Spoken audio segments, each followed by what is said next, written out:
Assalamualaikum warahmatullahi wabarakatuh. Perkenalkan, nama saya Bima Rizal Junior dengan NIM 24123201. Perkenalkan, nama saya Dede Winata Saputra, NIM 24123208. Perkenalkan, nama saya Lutfi Anas Ahmad Syarif, NIM 24123166. Kami akan menjelaskan analisis studi kasus tentang dunia dalam arah yang tidak jelas untuk menang dalam persaingan global, suku bunga kebijakan impor atau ekspor Amerika Serikat, dan implikasinya bagi Indonesia. Yang pertama, politik. Bagaimana kebijakan tarif impor atau ekspor yang dikeluarkan oleh Amerika Serikat dapat mempengaruhi stabilitas politik di Indonesia. Kebijakan tarif impor atau ekspor Amerika Serikat, terutama yang bersifat proteksionis atau resiproal, dapat menciptakan ketidakpastian ekonomi global yang berimbas pada Indonesia. Secara politik, hal ini dapat memicu beberapa dampak seperti: yang pertama, tekanan domestik.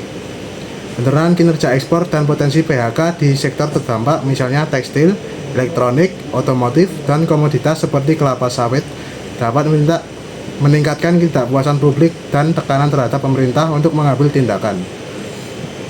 Yang kedua, hubungan bilateral terganggu.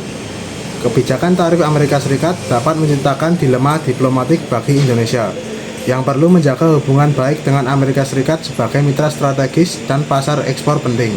Namun di sisi lain juga harus melindungi industri dalam negeri dan kedaulatan ekonomi. Selanjutnya, langkah yang dapat diambil pemerintah Indonesia untuk menjaga hubungan diplomatik dan perdagangan dengan Amerika Serikat dan negara lainnya yaitu: yang pertama, diplomasi ekonomi aktif. Pemerintah Indonesia harus proaktif melakukan lobby dan negosiasi bilateral dengan Amerika Serikat untuk mempertahankan akses pasar, misalnya melalui forum seperti Trade and Investment Framework Agreement, disingkat TIFA, atau mengupayakan pengecualian tarif untuk komoditas utama. Yang kedua, penguatan peran perwakilan dagang. Mengoptimalkan peran Indonesia Trade Promotion Center atau disingkat ITPC dan atase perdagangan di luar negeri untuk promosi produk, deteksi hambatan perdagangan, dan menjaga relasi dengan pembeli dan asosiasi industri. Yang kedua, pada bidang ekonomi.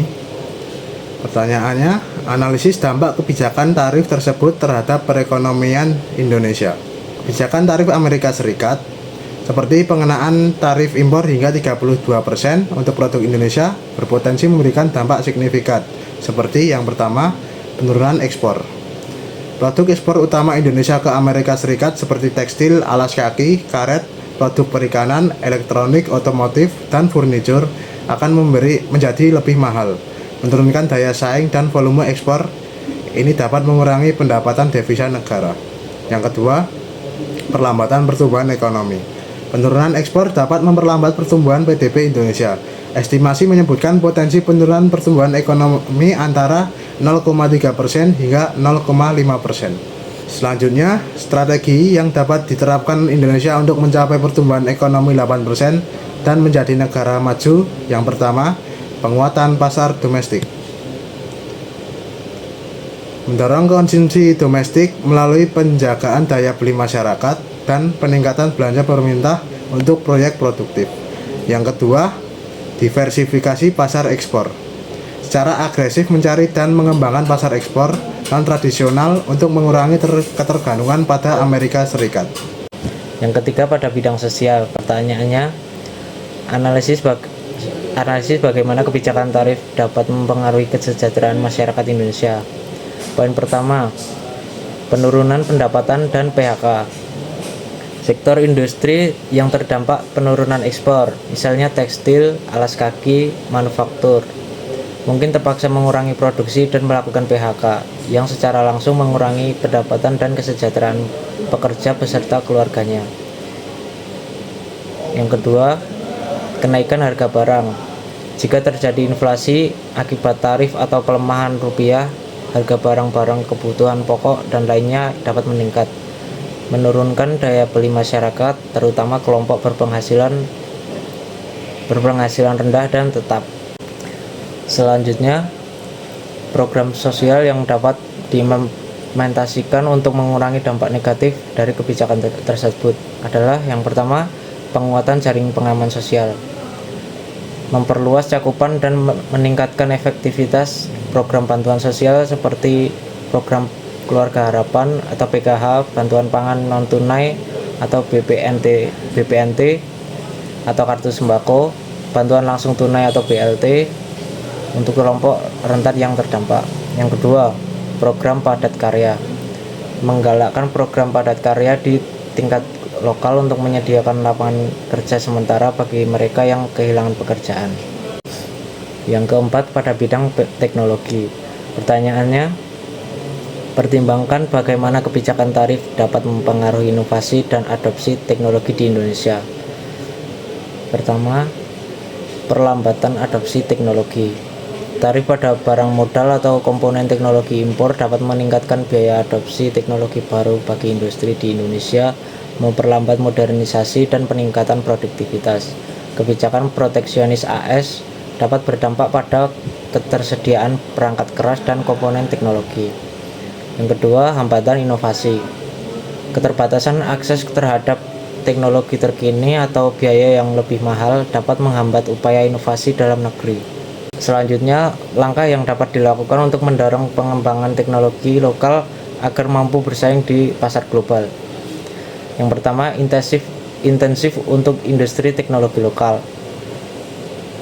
Memberikan intensif fiskal, kemudahan perizinan dan akses pendanaan bagi perusahaan rintisan atau startup dan industri teknologi dalam negeri. Yang kedua, pembangunan infrastruktur teknologi. Menyediakan infrastruktur teknologi yang memadai seperti pusat data nasional, jaringan internet berkecepatan tinggi, dan kawasan sains dan teknologi atau Science Technology Park.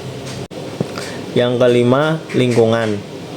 Pertanyaannya, analisis dampak lingkungan dari kebijakan tarif yang diterapkan oleh Amerika Serikat. Yang pertama, perubahan pola produksi dan perdagangan. Perubahan pola produksi dan perdagangan.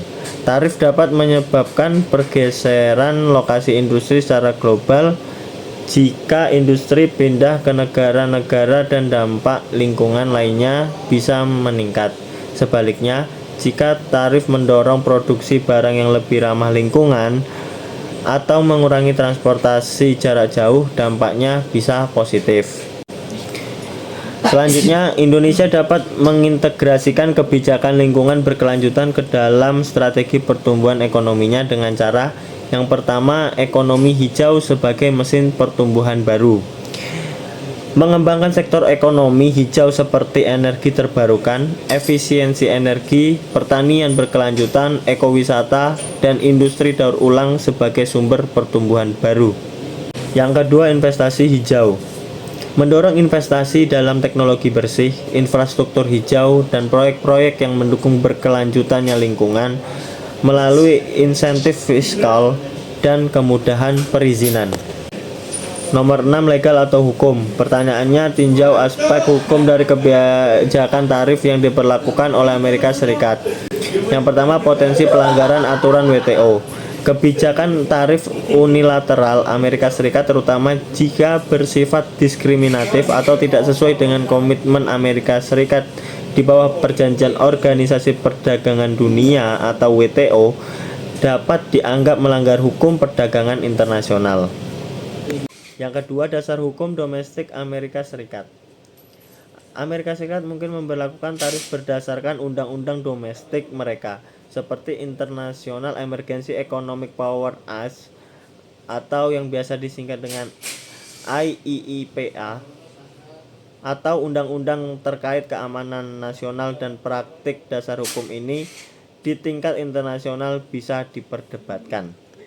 Selanjutnya, langkah hukum yang dapat diambil Indonesia untuk melindungi kepentingan ekonominya di forum internasional. Yang pertama, ada mekanisme penyelesaian sengketa WTO.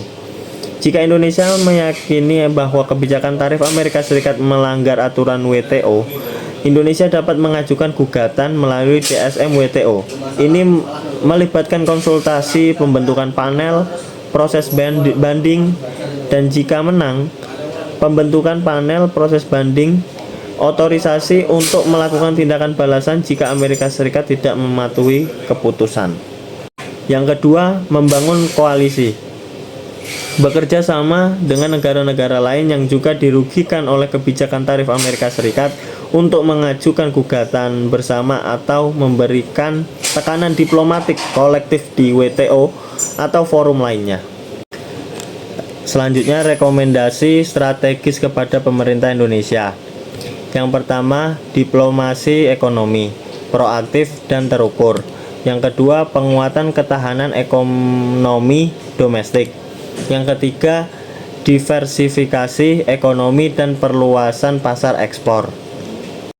Kesimpulannya, untuk mencapai target pertumbuhan 8% dan status negara maju di tengah ketidakpastian global ini memerlukan upaya luar biasa, konsistensi kebijakan, dan kolaborasi semua pihak. Kebijakan tarif Amerika Serikat harus dilihat sebagai momentum untuk mengakselerasikan reformasi struktural dan memperkuat fondasi ekonomi Indonesia agar lebih mandiri dan berdaya saing global.